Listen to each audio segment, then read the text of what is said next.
Annonceurs, entrepreneurs, promoteurs et chefs d'entreprise, choisissez dès à présent votre meilleur partenaire média, Ideal Production. Ideal Production est basé à Cotonou au Bénin. Ideal Production, le partenaire exclusif de Sika TV en Afrique.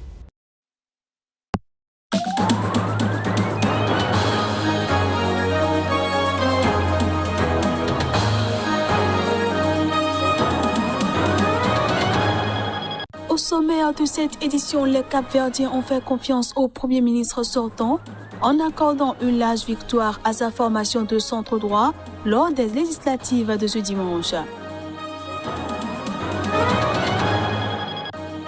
Un incendie s'est déclenché sur Table Mountain, le sommet emblématique qui surplombe la ville du Cap.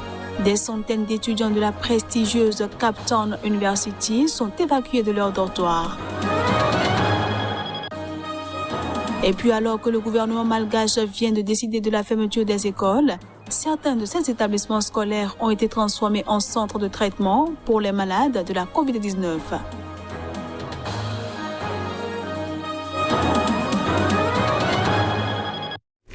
Ravi de vous retrouver en ce premier jour de la semaine. Bienvenue à tous. Au Cap-Vert, les partisans du mouvement pour la démocratie du Premier ministre Ulysse Correa e Silva se sont réunis devant le siège du parti à Praia, la capitale, et ce, après que les dirigeants du parti ont déclaré la victoire aux élections législatives. Le Premier ministre capverdien Ulysse Correa e Silva a revendiqué devant la presse la victoire de son parti, le Mouvement pour la démocratie, aux élections législatives du 18 avril dernier. Sa formation a obtenu 36 des 72 sièges de l'Assemblée nationale, selon des résultats de la Commission électorale nationale, portant sur près de 98,2% des bureaux de vote. C'est une grande victoire, la victoire du Cap-Vert. Nous attendions cette victoire parce que nous avons fait une bonne campagne. Nous avons réussi à convaincre les Cap-Verdiens de la justesse de la ligne de conduite du gouvernement pendant une période très difficile et de la justesse de nos propositions pour l'avenir. C'est une leçon pour cette opposition parce que le Cap-Vert a besoin d'une opposition forte mais responsable avec le sens de l'État. La formation de centre droit devance le Parti africain pour l'indépendance du Cap-Vert de Almada, crédité de 29 sièges, comme en 2016. La candidate de l'ex-parti unique, ancienne ministre de 42 ans, perd donc son pari de ramener la formation historique de gauche au pouvoir et de devenir la première femme à diriger le gouvernement de l'ancienne colonie portugaise.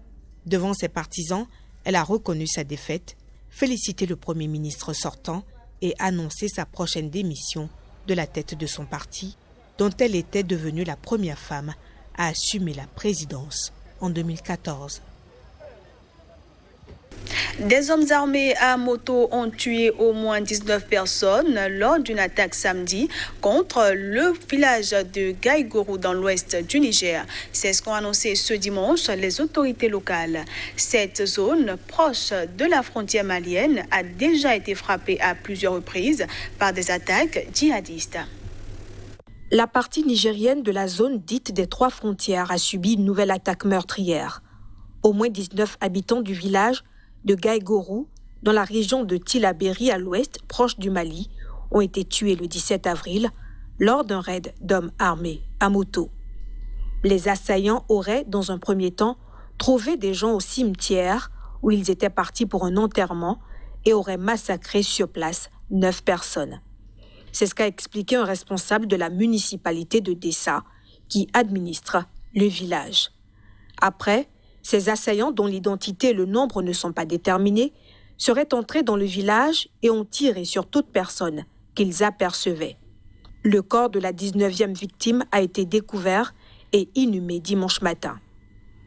La ville de Tillabéri est régulièrement frappée par les groupes djihadistes affiliés à Al-Qaïda ou à l'État islamique. Les attaques contre des civils se sont multipliées depuis le début de l'année au Niger. Plus de 300 personnes ont été tuées dans 3 séries d'attaques contre des villages et des campements de l'ouest du pays, frontaliers du Mali. Le gouvernement du Zimbabwe a autorisé la libération de centaines de prisonniers. Cette décision vise à limiter la surpopulation carcérale. Elle a aussi pour objectif d'empêcher la propagation du nouveau coronavirus. Au Zimbabwe, des centaines de détenus ont été libérés alors qu'ils n'ont pas fini de purger leur peine. Le pays a voté une loi d'amnistie pour limiter la propagation du coronavirus dans les prisons surpeuplées. Un ancien détenu a affirmé que les cellules étaient bondées malgré la peur de la Covid-19. Parfois, les prisonniers se retrouvaient à 25 dans une seule cellule. Conscients des mesures de prévention, il leur était difficile de rester à 1 mètre de distance les uns des autres, surtout lorsqu'ils dormaient.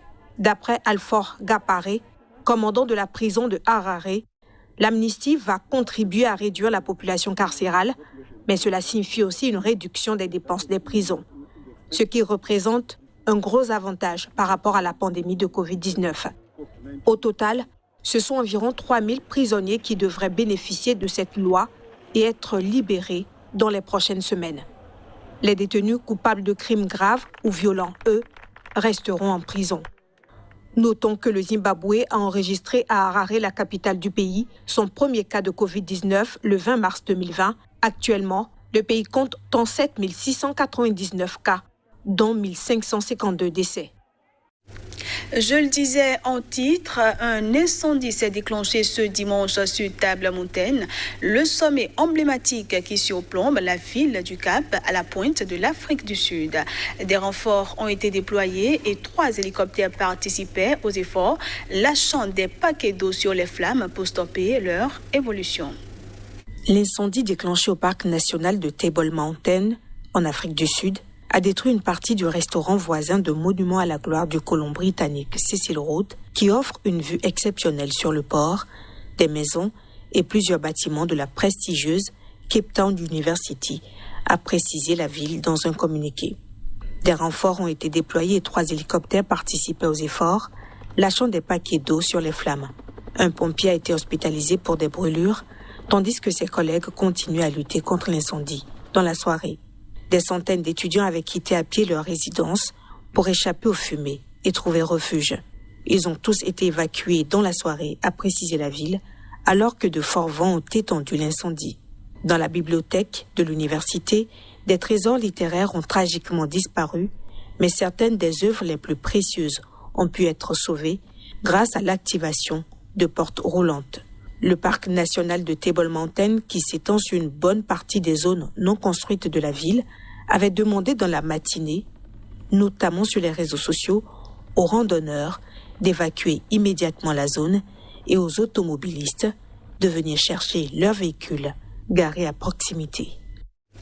Alors que le gouvernement malgache vient de décider de la fermeture des écoles, certains de ces établissements scolaires ont été transformés en centres de traitement pour les malades de la Covid-19. Certains hôtels de la capitale sont aussi utilisés pour héberger des patients, alors que le pays fait face à la 2e vague de Covid et à son variant sud-africain réputé plus agressif. Des écoles et des hôtels de Madagascar ont été transformés en hôpitaux pour accueillir l'afflux de malades de la Covid-19, alors que cette île de l'océan Indien est entrée dans une seconde vague de la pandémie avec la présence du variant sud-africain. Cette soignante explique que la veille, il y avait encore des places disponibles, mais que là, c'est presque plein. Jean-Louis Rakotovao, le ministre de la Santé de Madagascar, a affirmé que le variant sud-africain donnait des formes graves, d'où l'augmentation des décès actuellement dans le pays. Alors que le président malgache émettait des doutes face au vaccin il y a quelques jours, le gouvernement vient finalement de décider de recourir à la vaccination. Le ministre de la Santé a déclaré que l'État avait eu des échanges avec des scientifiques malgaches et avait décidé d'aller sur la vaccination. Le gouvernement travaille actuellement sur l'initiative COVAX et ce serait une autre façon de protéger la population. Il faut dire que la grande île compte actuellement plus de 31 000 cas de contamination et plus de 530 décès pour 25 millions d'habitants.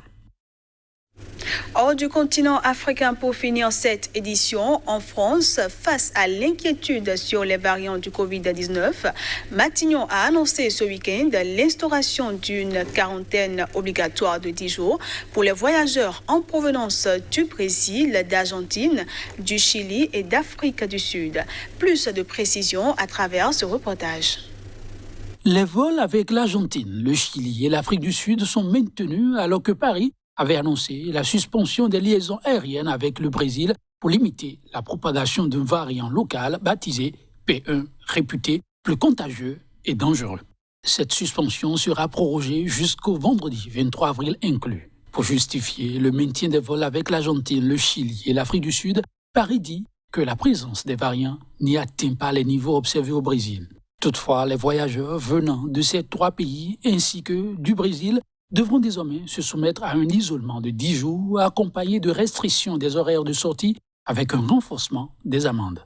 Cette mesure, qui sera progressivement mise en œuvre jusqu'à sa pleine entrée en vigueur samedi 24 avril, s'appliquera également aux voyageurs en provenance de Guyane et des tests antigéniques systématiques seront mis en place à l'arrivée pour les trajets de la Guyane vers les Antilles. En outre, pour les personnes arrivant de ces 4 pays et à compter du samedi 24 avril, la liste des motifs et des catégories de personnes autorisées à venir en France sera restreinte pour l'essentiel aux seuls ressortissants nationaux, leurs conjoints et enfants, et aux ressortissants de l'Union européenne ou d'un pays tiers ayant leur résidence principale en France. D'autres pays pourraient venir grossir la liste.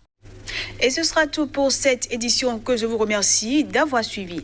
Excellente semaine à tous en compagnie des programmes de Sika TV.